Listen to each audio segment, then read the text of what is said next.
दोस्तों तो थंबनेल देखि जानीपारे कि जेडीएस नवा वैकेंसी आ जाइए जोटा कि आम डिटेल एक्सप्लेन करवा डिस्कस करवा।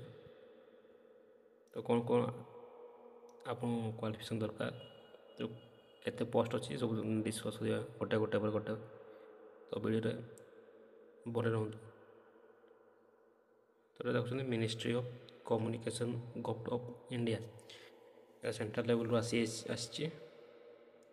देखिए तो परमानेंट जॉब अच्छी सेंट्रल गवर्नमेंट स्टेट गवर्नमेंट नहीं सेंट्रल गवर्नमेंट आसी जोटा आप जानते जेडीएसटा हूँ जो ग्रामीण डाक सेवा जोटा कि सेंट्रल लेवल सब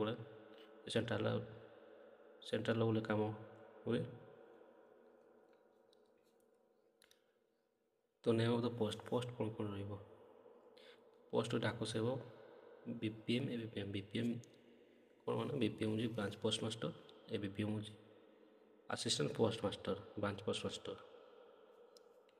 ये हूँ पोस्ट केते पोस्ट अच्छे तो 35,000 पोस्ट एक्सपेक्ट करा 35,000 पाखापाखि पोस्ट अच्छे।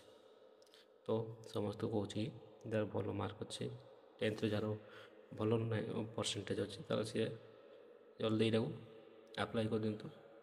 तो यहाँ हूँ ऑनलाइन आप्लाय हो पार all candidate India all candidate apply करेंगे। तो समस्ते देखिपार तो ओडिशार पिला करें। तो पोस्टिंग कौटे हम तो एक्रॉस इंडिया मध्य नहीं आपन को पोस्टिंग दिज्व। तो आप लैंग्वेज हिसाब से आपको दिहब। तो जार भल मार्क अच्छी से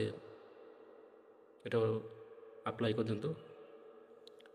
तो ऑनलाइन रजिस्ट्रेशन डेटा हूँ जुलाई स्टार्ट हो जुलाई 15 आउ बथ मेल एंड फीमेल मेल दुई जन अप्लाई करेंगे।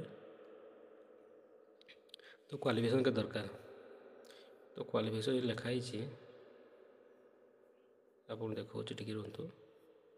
हाँ क्वालिफिकेशन लिखाई कि जो पास सर्टिफिकेट ऑफ 10th स्टैंडर्ड। तो 10th सर्टिफिकेट 10th आप पास होता दरकार। तो खाली पास थे चलनी आपको यदि भल मार्क हुए ताल आपको मिल कारण ये बहुत पिला हो बहुत पिला अप्लाई करेंगे। तो ये एग्जाम चेक हम ना डायरेक्ट आप मार्क अनुसार आपको जॉब मिल। तो अधिक जार मार्क थी मिल आप अधिक मार्क अच्छी ताल आप अप्लाई करेंगे।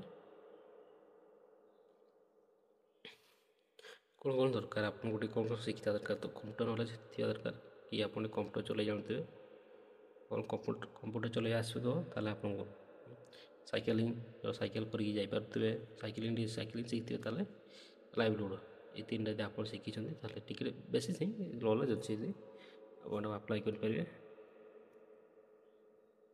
आप एज के दरकार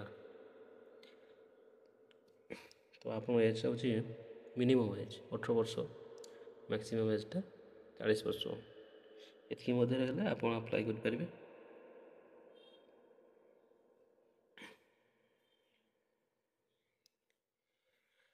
सालारी केते मिल तो सालारी हूँ जो बीपीएम जो ब्रांच पोस्ट मास्टर तार हूँ 12,000 स्टार्टिंग 29,000 पाखापाखि जी आ बीपीएम आ डाक सब हूँ से 10,000 24,000 भितर आप मिल ये सालारी गला देखिपारे।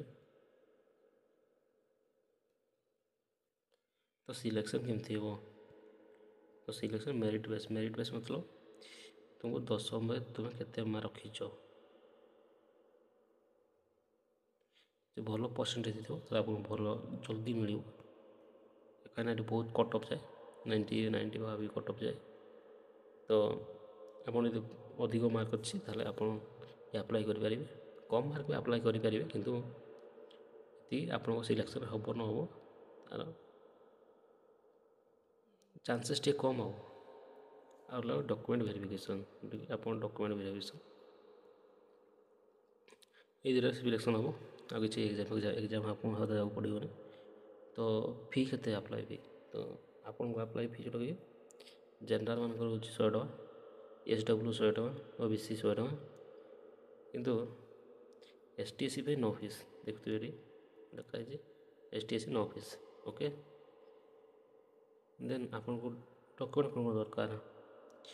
ତ କ୍ୱାଲିଫିକେସନ୍ ସାର୍ଟିଫିକେଟ୍ ଯେଉଁଟା ତୁମ 10th ମାର୍କସିଟ୍ ଦରକାର, ତାପରେ 10th mark date of birth ଦରକାର, ରିସେଣ୍ଟ କଲର୍ ସାଇଜ୍ ଫଟୋ, 2ଟା କଲର୍ ସାଇଜ୍ ଫଟୋ, ଏଇ ରିସେଣ୍ଟଲି ମାନେ ଏଇ ଏବେକାର ଫଟୋ ଦରକାର ଦେବେ।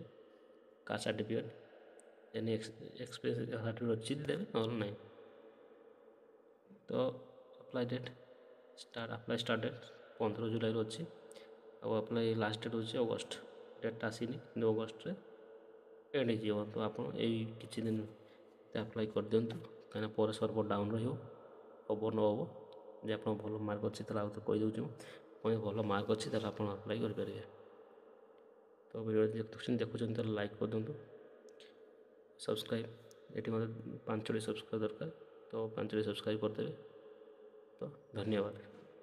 ଆଉ କିଛି ଯଦି ଡାଉଟ୍ ଅଛି ତାହେଲେ ମୋର ଟେଲିଗ୍ରାମ ଚ୍ୟାନେଲକୁ ଜଏନ୍ କରି ସେଠି ମୋତେ ପଚାରନ୍ତୁ, ମୁଁ ଆପଣଙ୍କୁ ସବୁ ଡିଟେଲ୍ସ କହିଦେବି। ଆଉ ୟାର ଅଫିସିଆଲ୍ ନୋଟିଫିକେସନ୍ ଯେଉଁଟା ଅଛି ସେଇଟାକୁ ମୁଁ ଆପଣଙ୍କୁ ଡେସ୍କ୍ରିପସନ୍ ବକ୍ସରେ ଦେଇଦେବି, ଆପଣ ଦେଖି ଚେକ୍ ଆଉଟ୍ କରିପାରିବେ, ଦେଖିବେ। ଓକେ, ଧନ୍ୟବାଦ।